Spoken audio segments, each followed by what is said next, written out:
So today we're going to do an herbed butter roll that you freeze and then you can add to steaks, on top of steaks, or stick in a macaroni and cheese or whatever for the kids. Now, it's a great opportunity to get the kids out in the garden, to explore all the herbs that you've got and start to form their palate and decide what kind of taste they like. The first thing we're going to do is chop some dill. I remember when I was pregnant that adding just some herbs once in a while to your food can increase your intake of healthy vitamins so significantly. It's a great way to not only expand their palate, but to get a little bit more health in the food. So I've chopped and scraped off the dill. You could also include lemon in this. You could do some cheeses, whatever the kids like, and they can, of course, do this themselves. I'm just gonna stick all of my dill in the bowl, and then this is the fun, very, very dirty part that you'll want your kids to do and then make them bathe afterwards. So I've got my butter.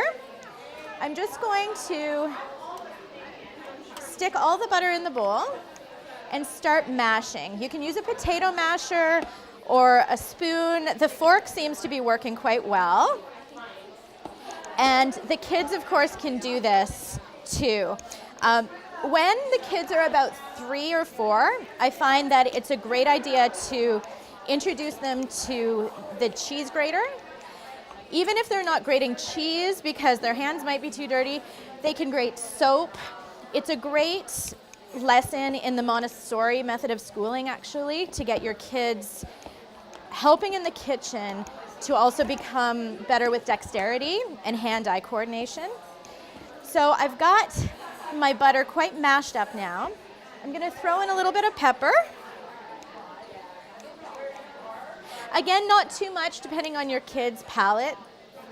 Any excuse they have to say, oh no, too spicy, and then they won't eat it is not a good thing. So it has to just be as soft as possible so that you can do a roll. So what I'm gonna do is turn it out and get my hands really dirty now. So I'm just gonna massage the butter a little bit. You have to do this quickly because the butter will get way too soft.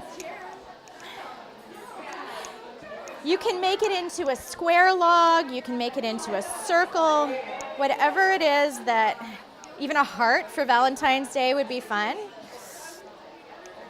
So I typically would wrap this in wax paper and then put it in the freezer. But today, I have a little baggie, which is actually quite fun as well. You could also use the spoon to fill the bag.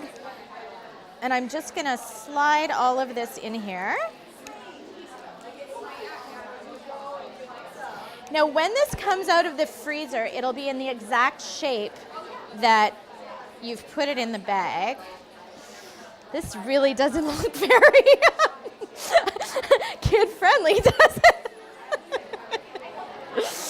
So what we'll do is this one will stick in the bag. I'm just gonna roll it again.